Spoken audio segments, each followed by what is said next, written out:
was dazzled by the sign in front of my store because while the individual letters are not bigger than anybody else's there, the words are big. Master Photography.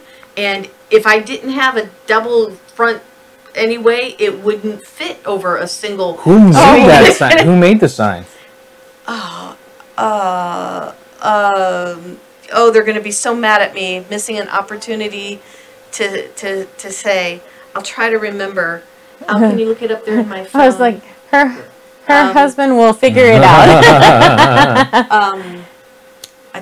And thanks for watching okay, Comedy Peeps Bros. So your studio is called Master Photography by LG. Yeah, but the sign was just Master Photography because the LG was like another, $500. So, so the sign says Master Photography, and you can see it from the freeway. But yes, the business is Master Photography by LG and Gifts, and that's a great story. So if you want to hear, let's hear you want to hear story. And Gifts. Yes, so tell us. The space that I rented has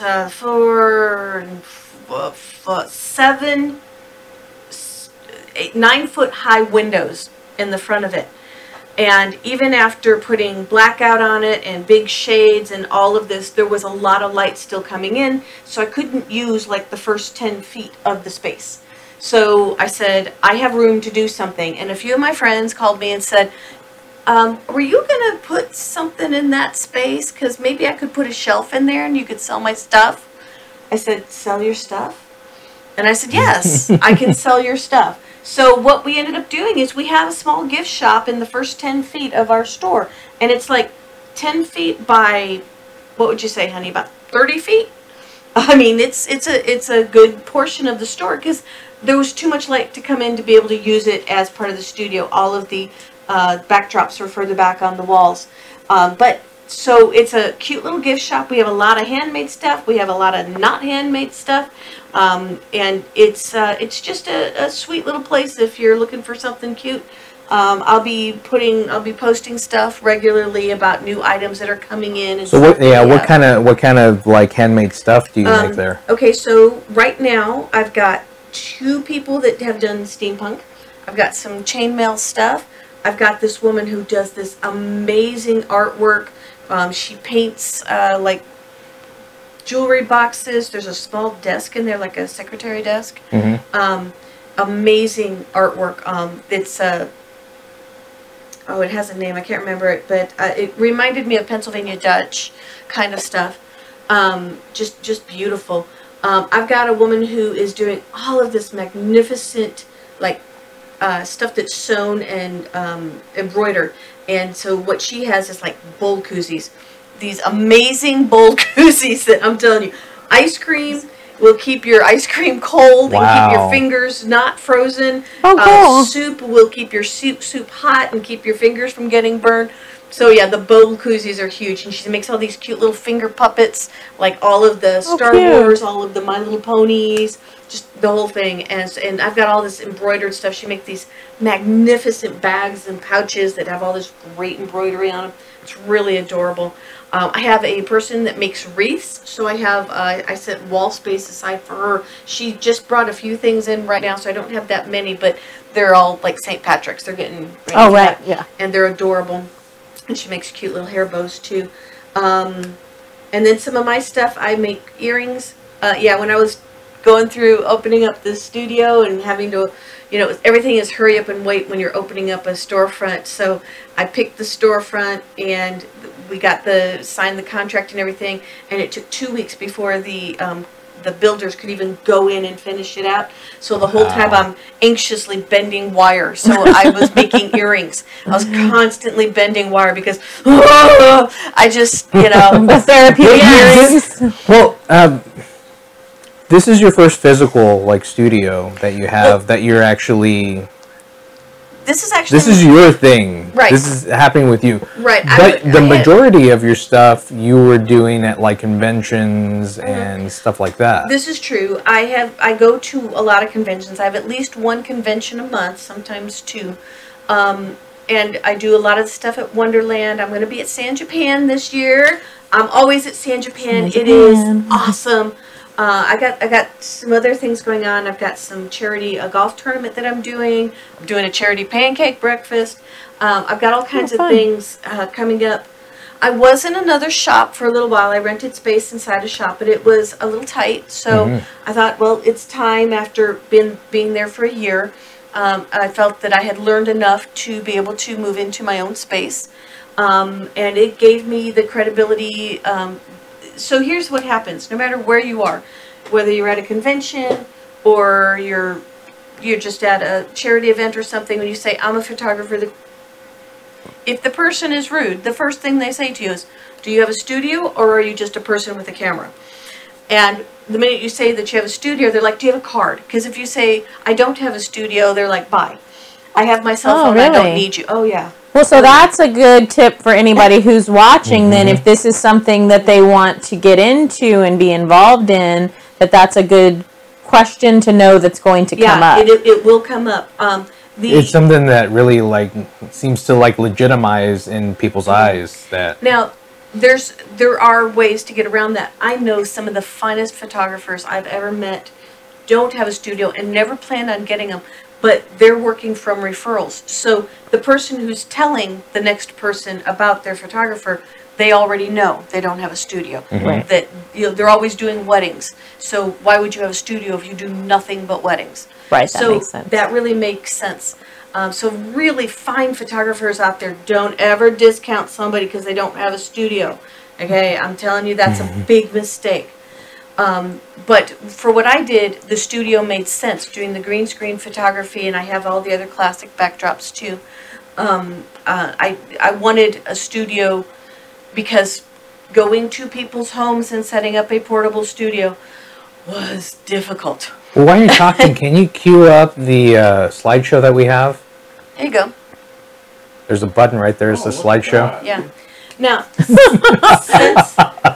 yes, I actually got Vince stuff planned set up tonight. All right, bonus for Vince. So you have a lot of students that are watching right now. My students are watching? Yes. So they're from Bernal. Yeah, so they wanted to know kind of what the show was about. So this is what the show is about. It's a talk show. So we bring on a guest that does something here in San Antonio that's geeky inspired. So we're going to get to one of the geeky things that Lene does with her green screen in a little bit. After we show. And we got to see I just saw it right now, the Master Photography. The sign. The sign. Yeah. It's really impressive. I really like that logo. You should really use that logo on everything. The star on top of the M. But how that looks. Well, it is on everything. I think it's just like white and it's just real simple and it's awesome. I haven't given you. I like it. I dig it. Get him a business card. You've got new ones?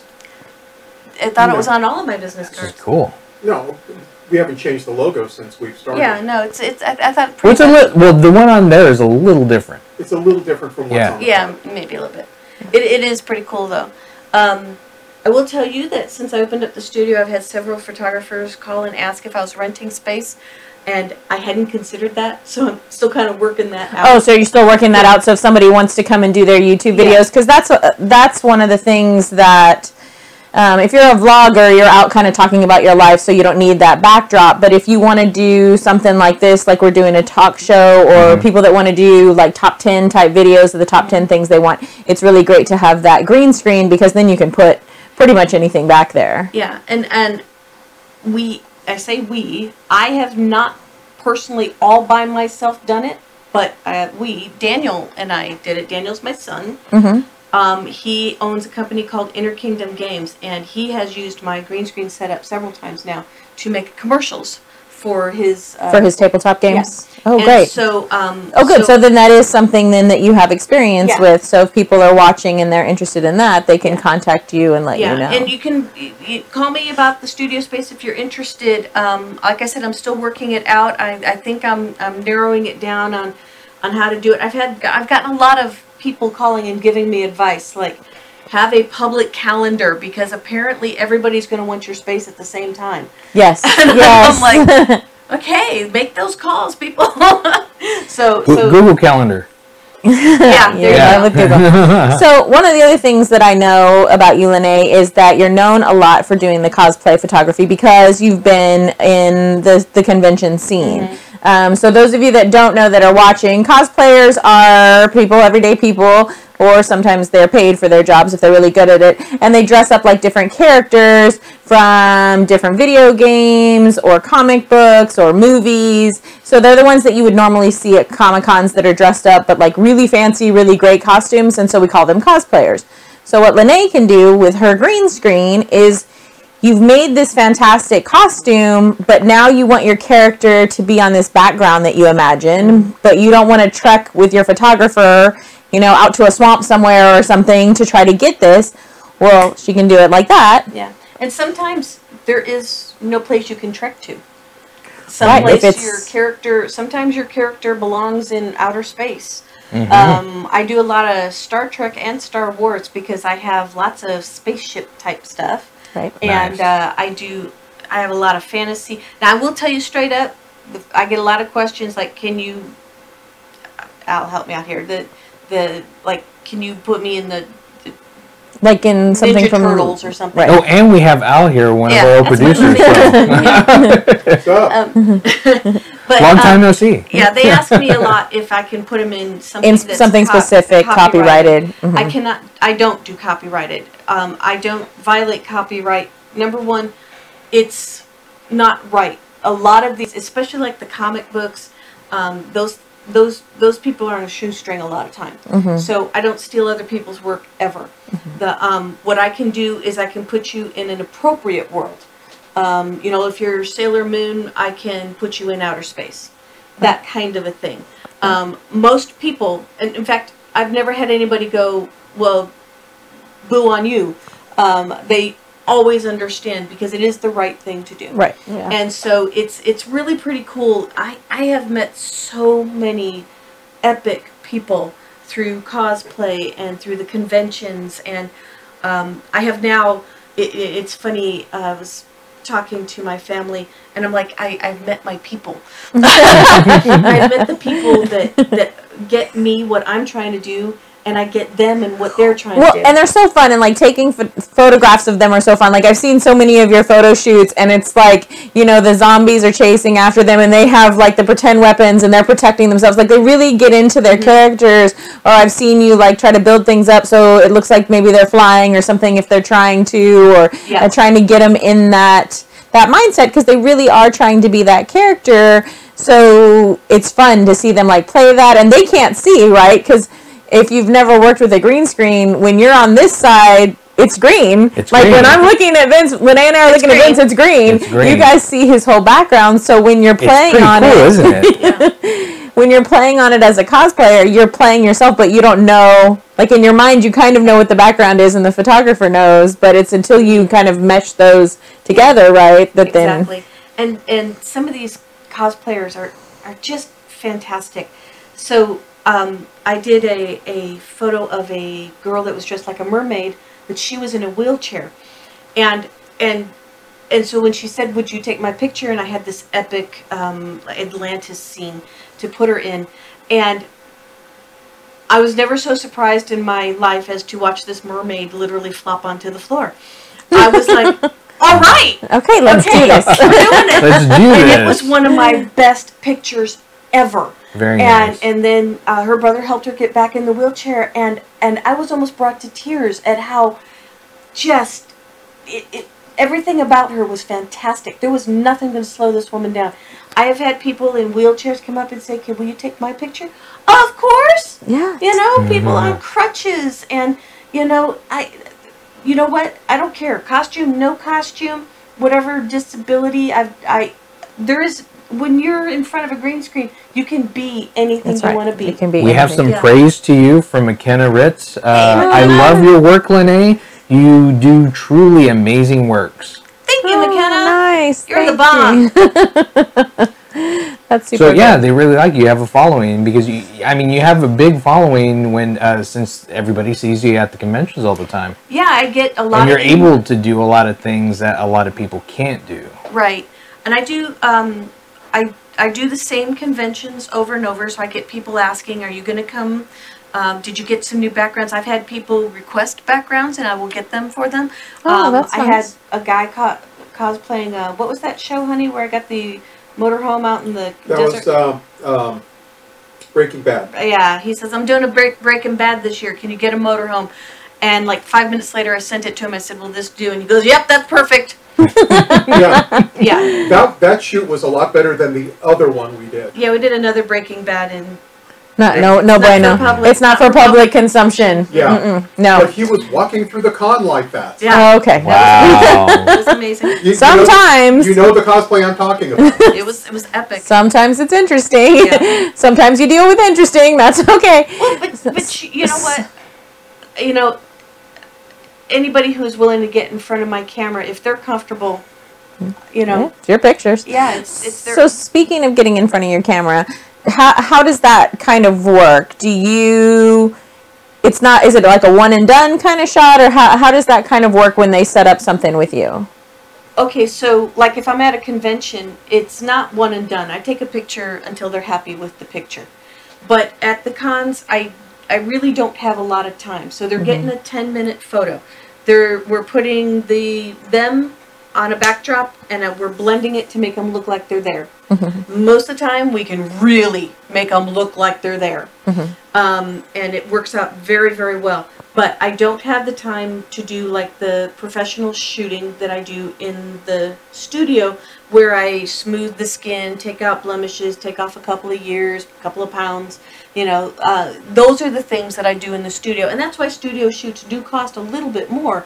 But I still feel I'm really reasonably priced. I really looked at everybody else's. I'm right in there with the best of them, and you know, I'm fairly priced.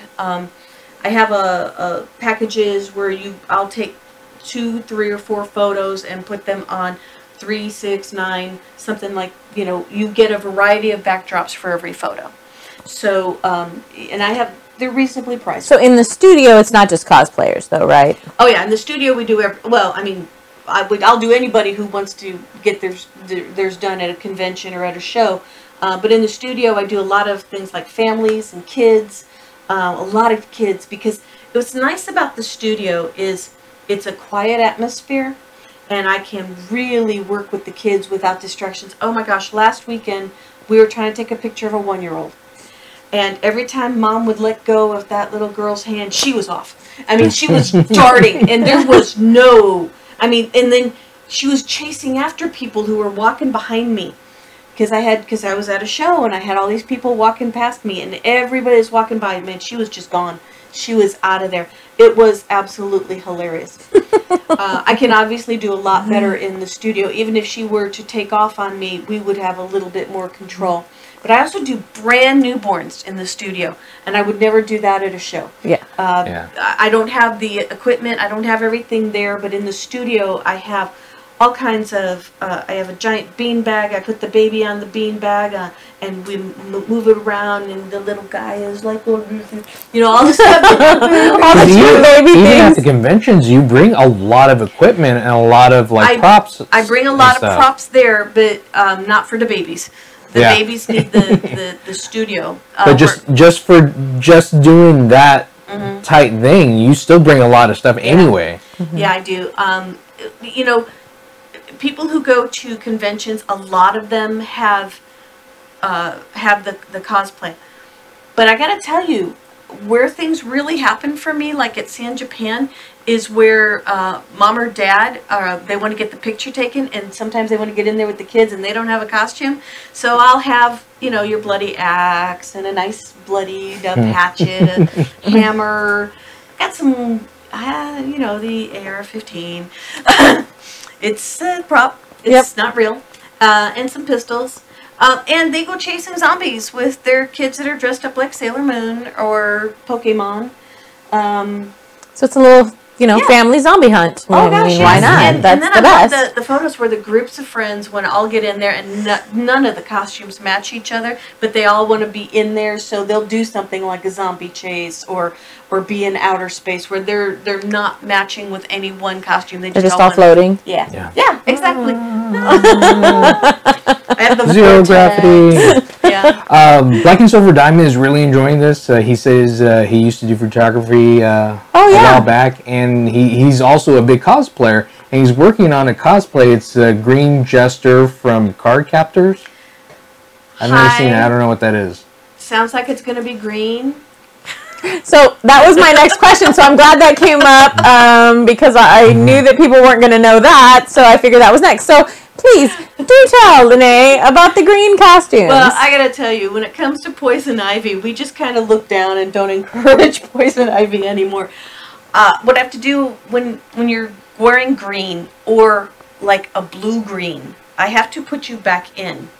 And on most of the time, if it's like I did the Riddler and all I had to do was outline his whole suit, it was not a problem. A lot of straight lines, was able to do that. But all those little leaves on poison ivy, it's not bad. If it's in front of their legs or if it's up here, then it's just a big circle around it. But when it's leaves coming off of their arms and off of their heads, you got to outline each and every one of those. Yeah, we don't even encourage them anymore.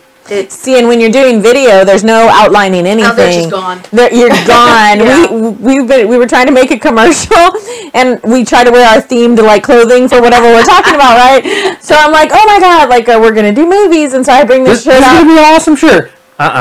Nope. Now, that's not gonna work. In a case where you have someone dressed in green, the best alternative would be to have a blue screen. Blue screen. Yeah.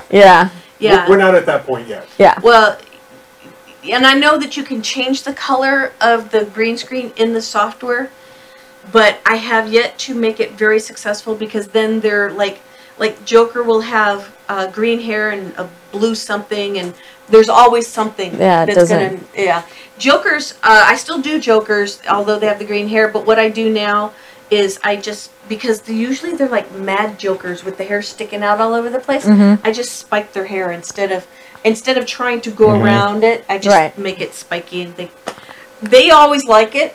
They're like it's epic. It works, and because don't you have some of those like creepy building kind of backgrounds? I have. I have one of the best some of the best creepy ones. I have the Chernobyl photos. Well, it's preppy at the small city right outside of Chernobyl, and those photos. Those are the ones that really draw the people in. You can do a really good creepy asylum kind of photo shoot. One Joker's of the photos looks like it's a hallway in a hospital. So I've got lots of Silent Hill nurses. Oh, yes. And Lex Luthor. What's that? Hannibal Lecter. Yes. McKenna's singing to you right now. McKenna's singing. Oh. Her green screen brings all the nerds to the con. I usually tell chops. if you're interested in this and you just want to meet me at a con or a show, you can like my my Facebook page, Master Photography by LG, because I announce when and where I'm going to be, and you can also check out my website. There's a calendar on the website. There's a calendar on my website, so you can see where I'll be. I don't leave Bexar County very much anymore. Once a year, I still go to Corpus, but I don't leave Bexar County because with the studio, going to Dallas doesn't help the studio. I might, and I also only break even because after paying for gas and hotel, I pretty much break even. So, so I stay here. I do as many shows as I can here in Bexar County, and most of them are at Wonderland of the Americas and San Japan, and then a couple other little things here and there.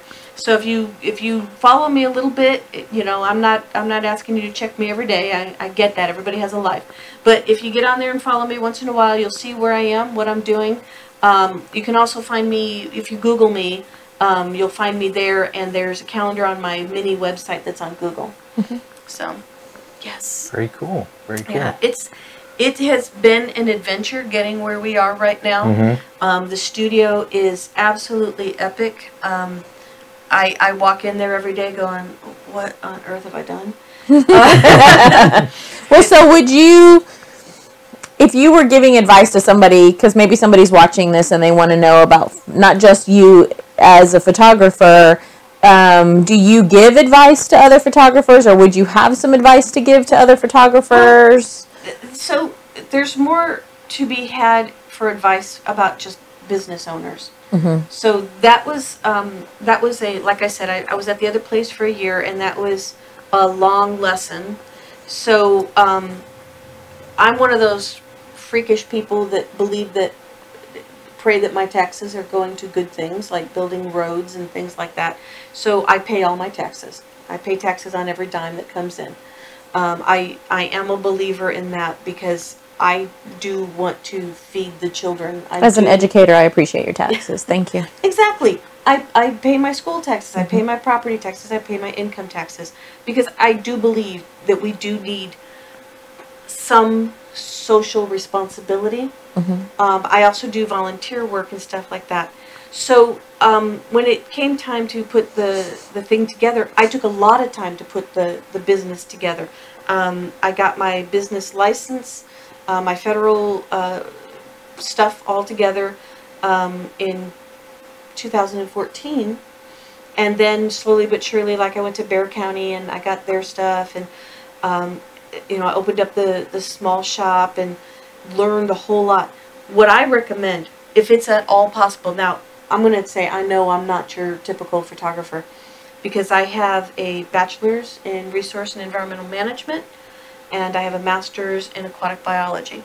So I worked as an environmental scientist for 10 years and made a decent wage, a very decent wage. I'm not going to say I was a millionaire, but I made a living wage. And that allowed me to buy all of my equipment. So when I decided to start my business, I was completely debt-free. I didn't have a single credit card. The only debt we had was the house payment when we started this. And so when I decided to open up the studio on my own, while I had no debt, I also didn't have a whole lot of cash on hand.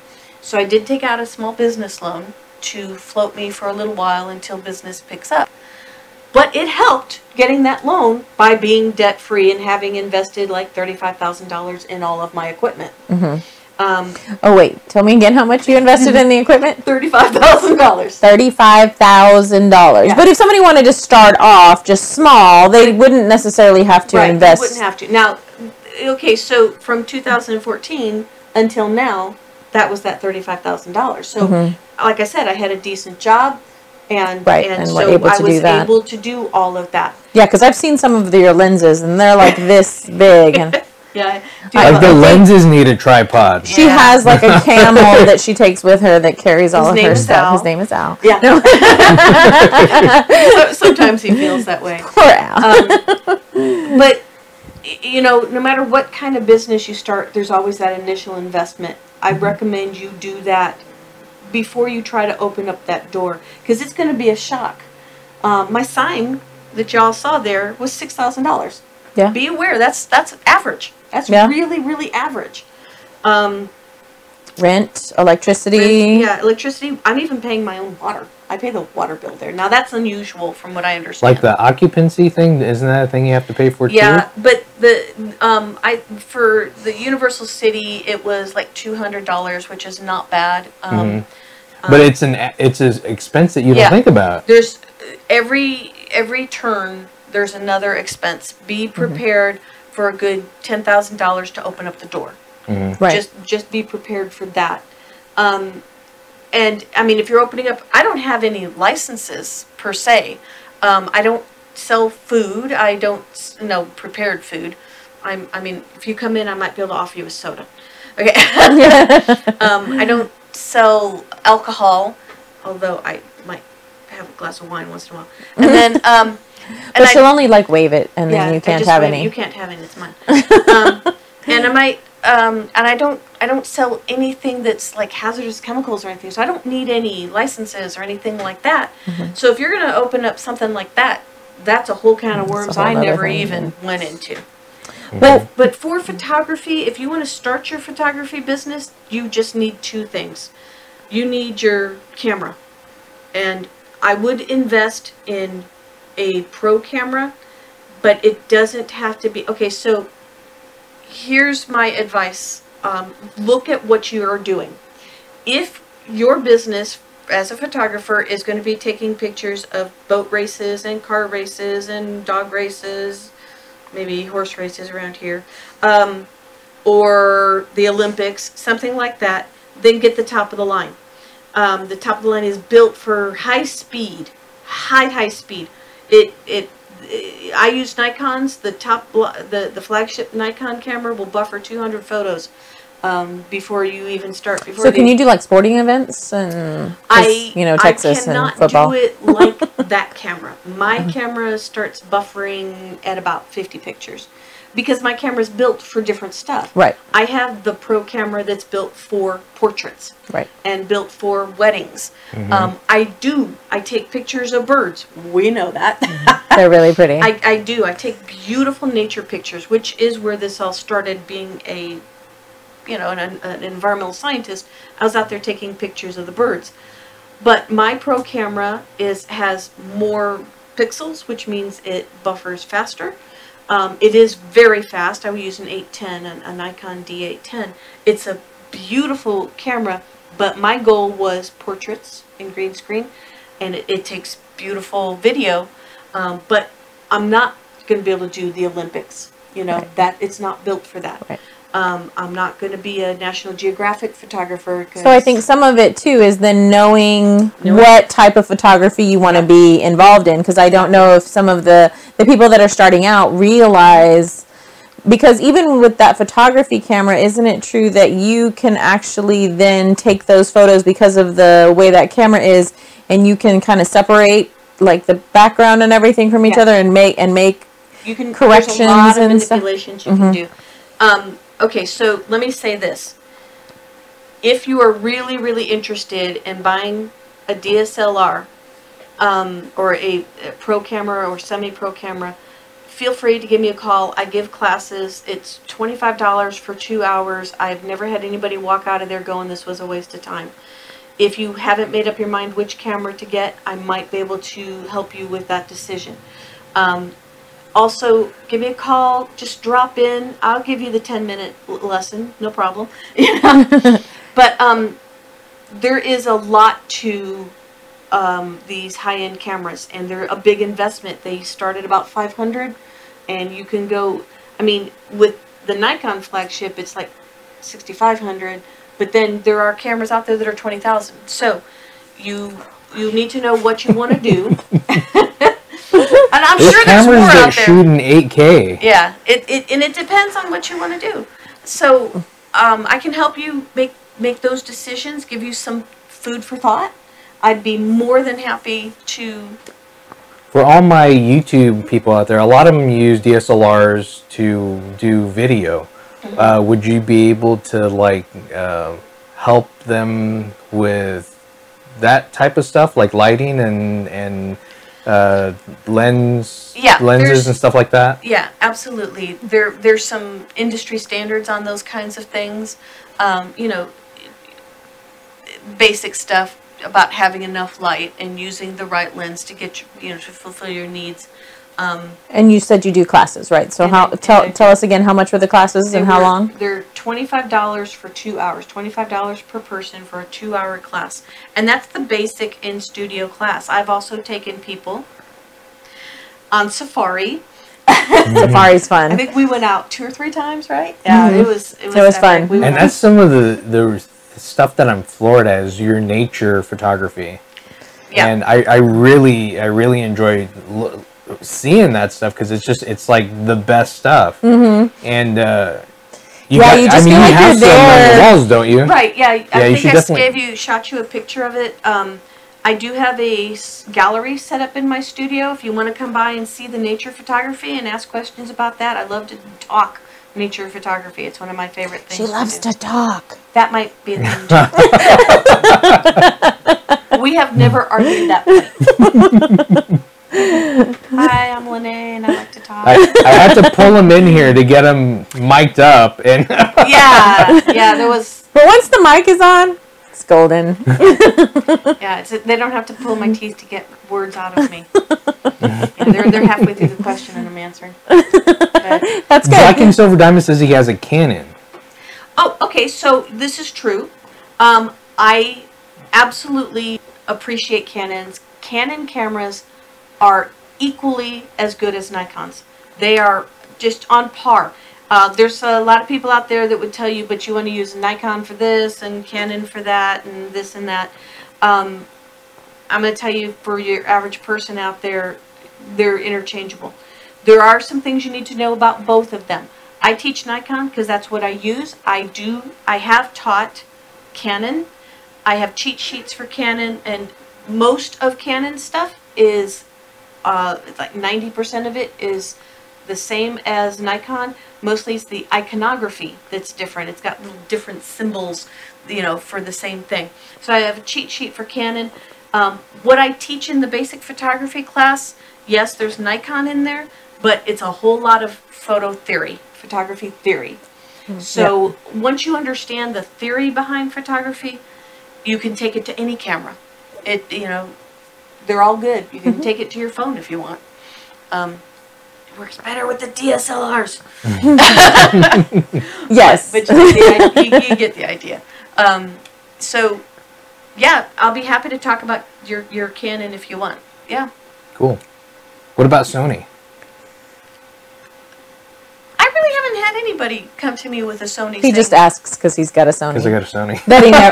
That he never uses because I always have it. Because you always steal it from me. I admitted that. I admitted that. She does. You just didn't let me say it. But was that the one that you were using when we were at? Yeah. Yeah. So yeah, I obviously know enough about Sony. yeah, I was able to show she was her. like, she was able to help me. I got an A in that class, so. I also do other safaris. While we went on birding, we were looking for different birds. I also take students. I don't put people in my car, but I meet you downtown, and we do like architectural photography, which is really epic when you've got the Alamo in front of you and some really old cool stuff downtown. I also have done gone to lakes, rivers. I've gone on a couple of safaris in Shirts. There's a that's one of the nice things about going on safari with you. One of the nice things about going on safari with Lene is Lene has been a real environmental scientist. So she has been out in the field. She has a degree. She understands the different entomology and the birds, and she has, you know, basic knowledge of all these things. So when she takes you out there, you're not just going with somebody who's like, oh, well, maybe we'll find a butterfly. Like, she knows what to look for, and where to look. Yeah. So that's the nice thing too, because if you are trying to go on these photographic safaris, but you don't know where to look, you're just going to be standing around hoping something will happen. Yeah. There's a couple of birds that that live in certain areas that I've been chasing now for years. There's a kingfisher in Shirts that I go out there and I'm waiting for him to make that dive into the water. I see him all the time, but he's just not fishing for me that day. Yep. I did get some spectacular shots. There's a snowy egret that lives in the lake by my house. He just stands there now. He says, which way? You wanted my head this way? Would you like me to pose? I can open my house now for you. and no, his name is George. He's spectacular. He was actually rescued by one of the fishermen. He had a fishing line wrapped around his feet, and he was starving to death because he couldn't catch fish for himself anymore. And so the fisherman, fed him fish and was able to get a little bit closer and a little bit closer because this bird was starving. So hungry. So he finally got close enough to him, and he grabbed the line, and the bird was fighting with him, and he grabbed the line and cut it all off of him. And then the bird was like, what? And now they're best friends. Every time that fisherman goes out there, when I know that fisherman is there, because we've talked a few times now, I'll go out there and meet him because that bird flies to him. Wow. Yeah, they're best buds. Wow, that's awesome. That's really cool. And then we had a golden crown night heron come through. I think it was born at the lake. It was a baby when I was taking pictures of it, but it only lasted one season. So I think it went on its way. To live somewhere else. So yeah, I really enjoy the nature photography, and I'll always set up shoots. Now, obviously, I can't take 15 people on those, so it's usually one-on-one, because you got 15 people chatting it up. The birds are not. Yeah, they're gone. Not so inclined to hang around for pictures. We couldn't shut up, so. that was a problem a little bit. We had some issues. So we were like, what if we take a picture from really far away and zoom in? Good enough. No, it wasn't good enough. We had to go closer. And then we were both trying to creep around on different sides to get this bird that we knew was in this bush that we really wanted. It's kind of fun. You should actually go do that with Lene because it's kind of really fun. Yeah, it's a good. It was a hoot. See what I did there? Very cool. So tomorrow, grand opening, master photography. Yes, we're gonna have cake and goodies, and maybe some sodas and $10 green screen photos. Oh wow! 8x10. Got that? $10 8x10 green screen photos. One day only, 10 a.m. to 6 p.m. all day long. Green screen is going to be set up. We put you in front of it. My my assistant Al will. Her lovely assistant Al. He will be editing, and we'll get you in and out. Wear your cosplay. Don't wear your cosplay. Come and chase zombies. Come and go into outer space. I do have some. I have costumes for little girls, like princess costumes. I've got a couple of little boy costumes, like I don't know if you want them, like Peter Pan. Things like that. Of course, they're green. It'll take a few extra minutes to put them back in. I do have some Star Wars and some Harry Potter stuff. I've got lots of knives and guns and wands and things. And a few lightsabers. And it's from what time to what time? 10 a.m. to 6 p.m. That's at 1604 in Kitty Hawk. Very cool. Well, thanks again, Lene, for coming in. I really appreciate it. And thank you again for watching us. I'm Vince. I'm Colleen, and that's Stuart, and this is Lene. Geek out, I say.